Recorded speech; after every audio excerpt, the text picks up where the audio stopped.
Ruth, chapter 1. In the days when the judges ruled, there was a famine in the land, and a man of Bethlehem in Judah went to sojourn in the country of Moab, he and his wife and his 2 sons. The name of the man was Elimelech, and the name of his wife Naomi. And the names of his 2 sons were Mahlon and Chilion. They were Ephrathites from Bethlehem in Judah. They went into the country of Moab and remained there. But Elimelech, the husband of Naomi, died, and she was left with her 2 sons. These took Moabite wives. The name of the one was Orpah, and the name of the other Ruth. They lived there about 10 years, and both Mahlon and Chilion died, so that the woman was left without her 2 sons and her husband. Then she arose with her daughters-in-law to return from the country of Moab, for she had heard in the fields of Moab that the Lord had visited his people and given them food. So she set out from the place where she was with her 2 daughters-in-law, and they went on the way to return to the land of Judah. But Naomi said to her 2 daughters-in-law, "Go, return each of you to her mother's house. May the Lord deal kindly with you, as you have dealt with the dead and with me. The Lord grant that you may find rest, each of you in the house of her husband." Then she kissed them, and they lifted up their voices and wept. And they said to her, "No, we will return with you to your people." But Naomi said, "Turn back, my daughters. Why will you go with me? Have I yet sons in my womb, that they may become your husbands? Turn back, my daughters, go your way, for I am too old to have a husband. If I should say I have hope, even if I should have a husband this night and should bear sons, would you therefore wait till they were grown? Would you therefore refrain from marrying? No, my daughters, for it is exceedingly bitter to me for your sake that the hand of the Lord has gone out against me." Then they lifted up their voices and wept again. And Orpah kissed her mother-in-law, but Ruth clung to her. And she said, "See, your sister-in-law has gone back to her people and to her gods. Return after your sister-in-law." But Ruth said, "Do not urge me to leave you or to return from following you, for where you go, I will go, and where you lodge, I will lodge. Your people shall be my people, and your God, my God. Where you die, I will die, and there will I be buried. May the Lord do so to me, and more also, if anything but death parts me from you." And when Naomi saw that she was determined to go with her, she said no more. So the 2 of them went on until they came to Bethlehem. And when they came to Bethlehem, the whole town was stirred because of them. And the women said, "Is this Naomi?" She said to them, "Do not call me Naomi. Call me Mara, for the Almighty has dealt very bitterly with me. I went away full, and the Lord has brought me back empty. Why call me Naomi, when the Lord has testified against me, and the Almighty has brought calamity upon me?" So Naomi returned, and Ruth the Moabite her daughter-in-law with her, who returned from the country of Moab. And they came to Bethlehem at the beginning of barley harvest. Chapter 2. Now Naomi had a relative of her husband's, a worthy man of the clan of Elimelech, whose name was Boaz. And Ruth the Moabite said to Naomi, "Let me go to the field and glean among the ears of grain after him, in whose sight I shall find favor." And she said to her, "Go, my daughter." So she set out and went and gleaned in the field after the reapers, and she happened to come to the part of the field belonging to Boaz, who was of the clan of Elimelech. And behold, Boaz came from Bethlehem, and he said to the reapers, "The Lord be with you." And they answered, "The Lord bless you." Then Boaz said to his young man who was in charge of the reapers, "Whose young woman is this?" And the servant who was in charge of the reapers answered, "Oh, she is the young Moabite woman who came back with Naomi from the country of Moab. She said, 'Please let me glean and gather among the sheaves after the reapers.' So she came, and she has continued from early morning until now, except for a short rest."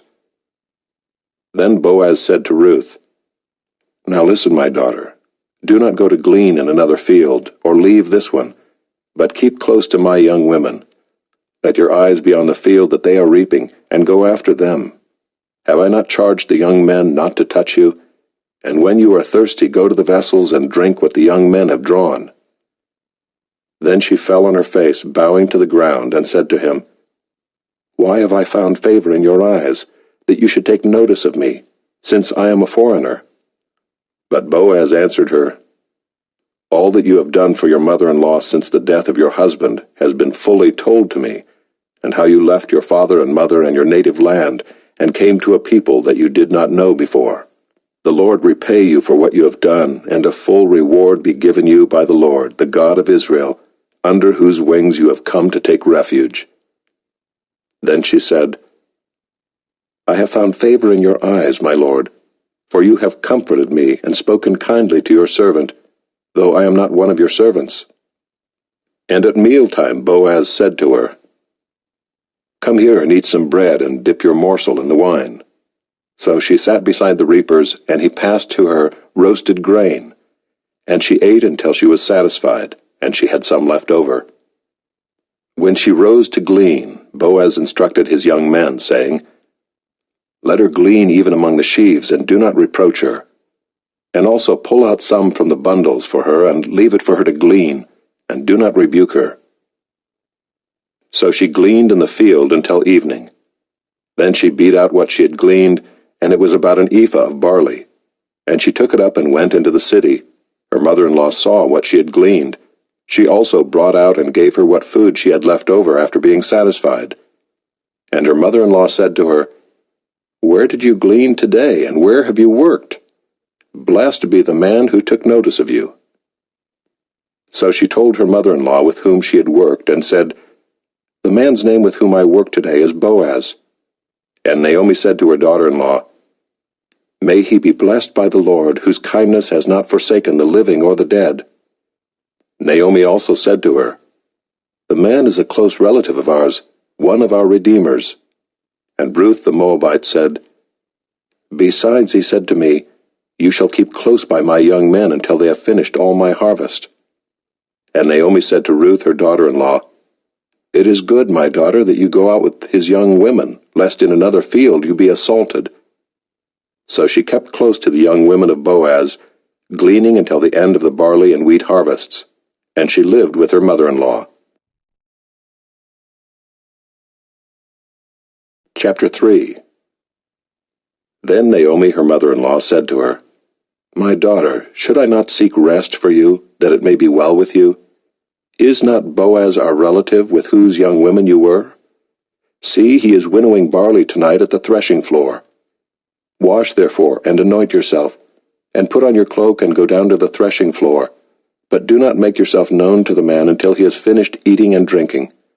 But when he lies down, observe the place where he lies.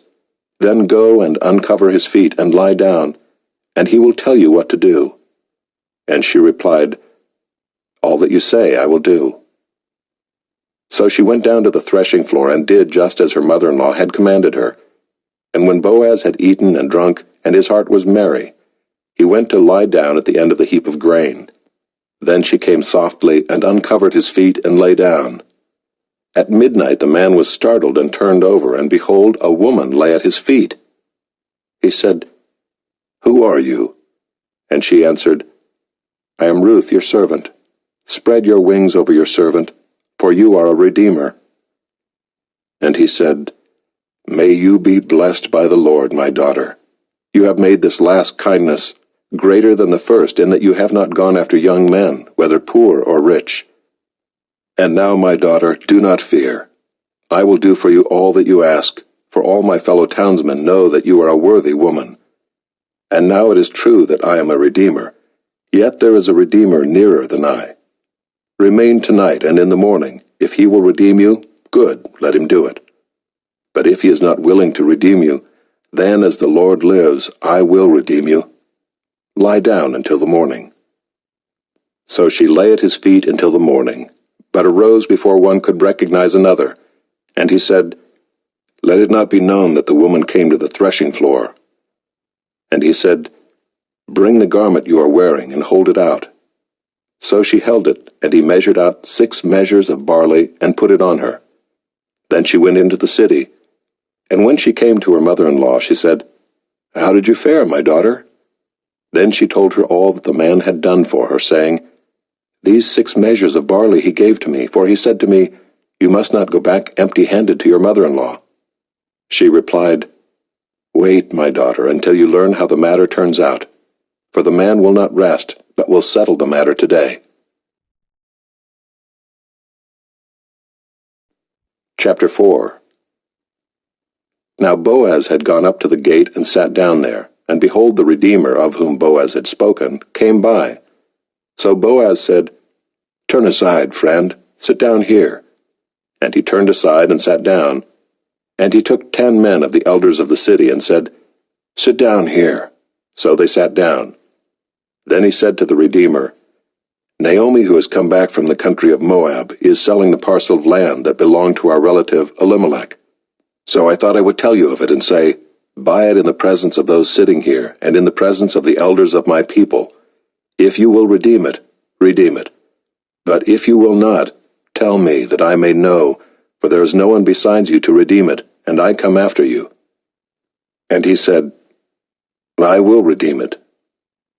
Then Boaz said, "The day you buy the field from the hand of Naomi, you also acquire Ruth the Moabite, the widow of the dead, in order to perpetuate the name of the dead in his inheritance." Then the Redeemer said, "I cannot redeem it for myself, lest I impair my own inheritance. Take my right of redemption yourself, for I cannot redeem it." Now this was the custom in former times in Israel concerning redeeming and exchanging. To confirm a transaction, the one drew off his sandal and gave it to the other, and this was the manner of attesting in Israel. So when the Redeemer said to Boaz, "Buy it for yourself," he drew off his sandal. Then Boaz said to the elders and all the people, "You are witnesses this day that I have bought from the hand of Naomi all that belonged to Elimelech, and all that belonged to Chilion and to Mahlon. Also Ruth the Moabite, the widow of Mahlon, I have bought to be my wife, to perpetuate the name of the dead in his inheritance, that the name of the dead may not be cut off from among his brothers, and from the gate of his native place. You are witnesses this day." Then all the people who were at the gate and the elders said, "We are witnesses. May the Lord make the woman who is coming into your house, like Rachel and Leah, who together built up the house of Israel. May you act worthily in Ephrathah, and be renowned in Bethlehem. And may your house be like the house of Perez, whom Tamar bore to Judah, because of the offspring that the Lord will give you by this young woman." So Boaz took Ruth, and she became his wife. And he went into her, and the Lord gave her conception, and she bore a son. Then the women said to Naomi, "Blessed be the Lord, who has not left you this day without a redeemer, and may his name be renowned in Israel. He shall be to you a restorer of life and a nourisher of your old age. For your daughter-in-law who loves you, who is more to you than 7 sons, has given birth to him." Then Naomi took the child, and laid him on her lap, and became his nurse. And the women of the neighborhood gave him a name, saying, "A son has been born to Naomi." They named him Obed. He was the father of Jesse, the father of David. Now these are the generations of Perez. Perez fathered Hezron. Hezron fathered Ram. Ram fathered Amminadab. Amminadab fathered Nahshon. Nahshon fathered Salmon. Salmon fathered Boaz. Boaz fathered Obed. Obed fathered Jesse. And Jesse fathered David.